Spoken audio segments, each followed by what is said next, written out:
नाजरीन अस्सलाम वालेकुम। IND टुडे न्यूज़ में आपका खैर मकदम करते हैं। आइए देखते हैं ये तफसीलात।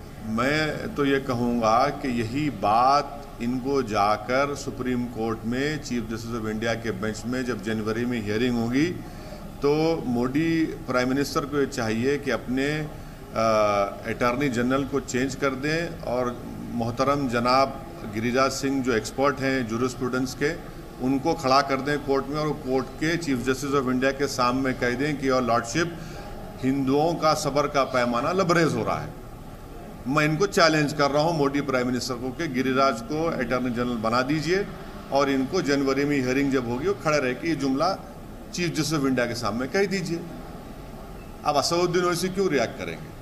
गिरिराज जाकर खड़े हो जाए, वो काबिल आदमी है, बड़े, उनको पूरा कानून मालूम, संविधान मालूम, उनको CRPC मालूम, लॉ ऑफ एविडेंस, हर चीज़ उनको मालूम। ऐसा लगता है कि अब एरिस्टोटल के बाद अगर कोई दूसरा पैदा हुआ तो यही पैदा हुआ।